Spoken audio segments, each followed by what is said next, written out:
Welcome to the Deep Dive. Today we're going to be taking a deep dive into the legacy of Nelson Mandela. Okay. We've got some great biographical excerpts to help guide us. Right. And I'm really looking forward to kind of digging into the nuances of his impact and what lessons we can still take away from his life today. Yeah, it's really fascinating how Mandela's journey from a small village to ultimately the global stage really exemplifies the potential within every single person, to kind of spark change. Yeah. It reminds us that history is shaped not just by these larger-than-life figures, Right. but also by seemingly ordinary people with just this incredible drive and unwavering determination. That's a great point. Yeah. And speaking of beginnings, I was really struck by how much the source material focuses on his early experiences in the Transkei. Uh-huh. It seems like even in his youth, he already had this awareness of injustice and this desire to kind of make things right. Absolutely. The source material describes how he really witnessed firsthand the deep inequalities imposed by apartheid. Right. And he understood the power of law as this tool for change, Yeah. which ultimately led him to establish South Africa's first Black law firm. Wow. It was a really audacious move at a time when Black South Africans were systematically excluded from the legal profession. That's a detail I hadn't really fully grasped before. Like how significant that act of creating a Black law firm really was. Yeah. It seems like it directly challenged the very structures that were designed to limit opportunities. Yeah, precisely. And that commitment to really challenge the status quo continued when he got involved in the African National Congress Youth League. This was a period of really growing resistance, and Mandela was at the forefront, mobilizing young people and advocating for equal rights. It seems like he never shied away from taking action. Yep.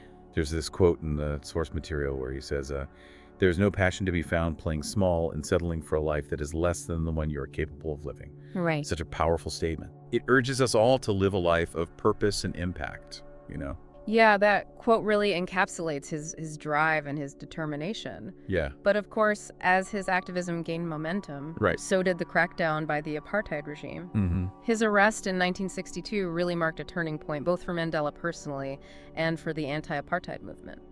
Imagine being 44 years old, facing a life sentence for just fighting for equality. Yeah. Was there any expectation at that point, like within the movement, that he might be released, or was his imprisonment seen as a permanent blow? Well, the expectation, sadly, was that he would spend the rest of his life in prison. Wow.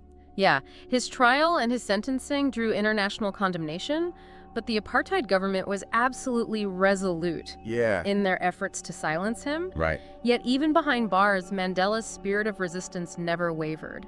Wow. His imprisonment actually kind of galvanized the anti-apartheid movement. Really? It turned him into this global symbol of resistance. It's amazing how his message continued to resonate and inspire, even from within a prison cell. Yeah. The source material talks about that iconic image of his release in 1990 after 27 years. Right.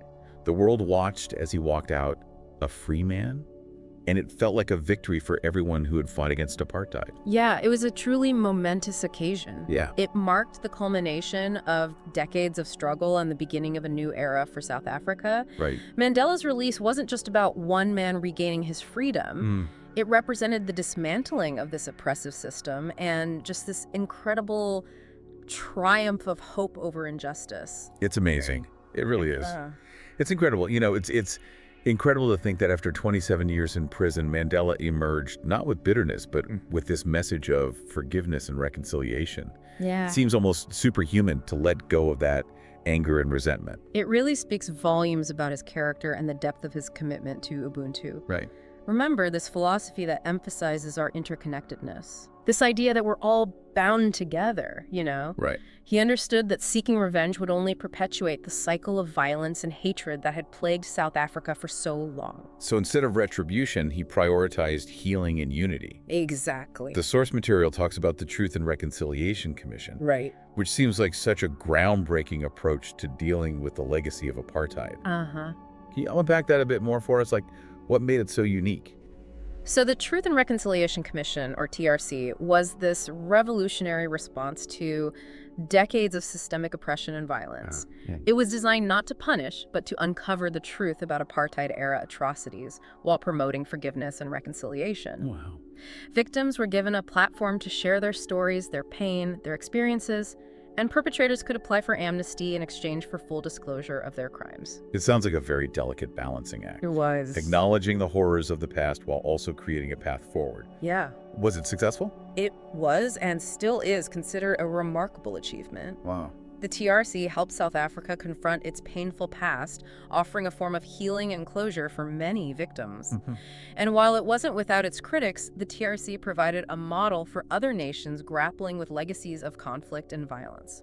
It's a testament to Mandela's vision and his belief in the power of Ubuntu. Absolutely. He understood that true justice isn't always about punishment. Right. Sometimes it's about creating space for truth, forgiveness, and understanding. Precisely. And that commitment to social justice didn't end with the dismantling of apartheid. Yeah. Mandela continued to champion really crucial causes, particularly the fight against HIV/AIDS, which was ravaging South Africa at the time. Yes, the source material mentions this very impactful speech he gave at the International AIDS Conference in 2000. Right. What was the situation like back then, and how did Mandela's involvement kind of shift the conversation around HIV/AIDS? Well, South Africa was facing a devastating HIV/AIDS epidemic, but the stigma surrounding the disease was immense. People were afraid to talk about it, to get tested, to seek treatment. Right. Mandela, however, stepped forward with incredible courage and compassion. Yeah. He spoke very openly about the crisis, challenging the silence and denial that surrounded the disease. So he was really directly confronting the fear and stigma that were preventing people from getting the help they needed. Absolutely. And he didn't shy away from the political aspects either. Right. He challenged the South African government to provide greater access to antiretroviral drugs, which were expensive and not readily available to most people. Wow.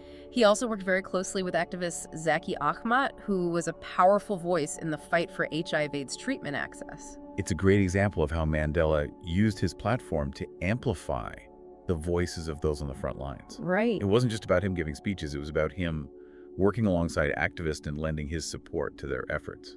Exactly. And it had a significant impact. Yeah. His willingness to speak out against the stigma surrounding HIV/AIDS, even when it was politically unpopular, really helped shift public perception and pave the way for progress in prevention and treatment.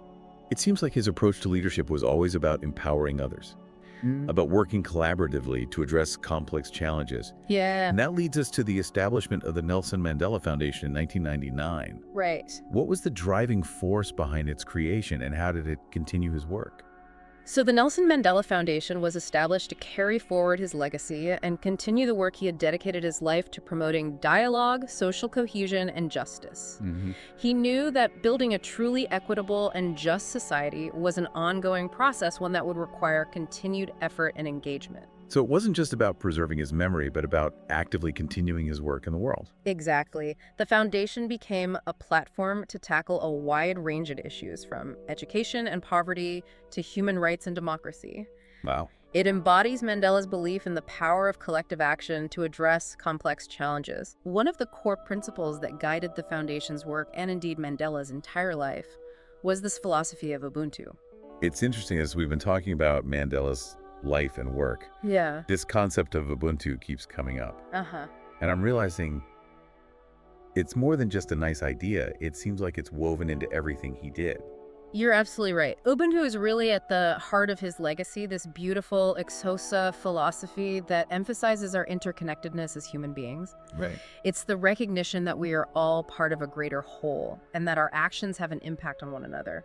So it goes beyond individual rights and emphasizes our responsibilities to each other as well. Exactly. Ubuntu encourages compassion, empathy, and a sense of shared humanity. Yeah. And Mandela deeply believed that embracing this philosophy was essential for building a just and equitable society. And what's so striking is that he truly lived by these principles, even after experiencing the horrors of apartheid, Yeah. the injustice, the separation. Yeah. He championed forgiveness and reconciliation.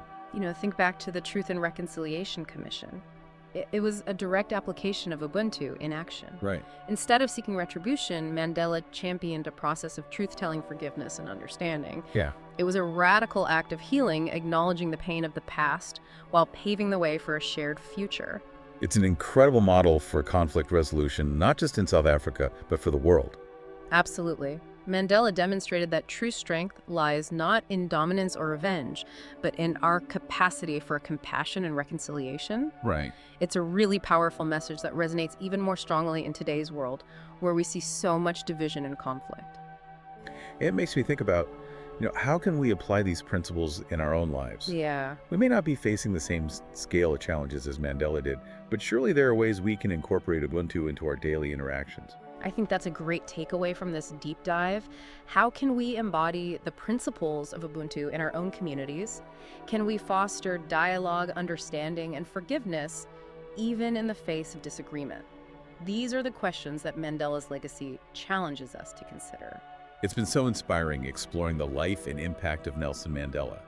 His story is a reminder that each of us has the potential to create positive change, and that even in the face of immense adversity, we can choose compassion and hope over bitterness and division. And, if you're feeling inspired and you want to learn more about how to carry on Mandela's legacy, I encourage you to check out the Nelson Mandela Foundation. Right. They're doing some really incredible work to promote social justice and equality all around the world. That's a fantastic suggestion. Yeah. Thanks for joining me on this deep dive into the life and legacy of Nelson Mandela. It's been a pleasure. Till next time, keep exploring, keep learning, and keep diving deep.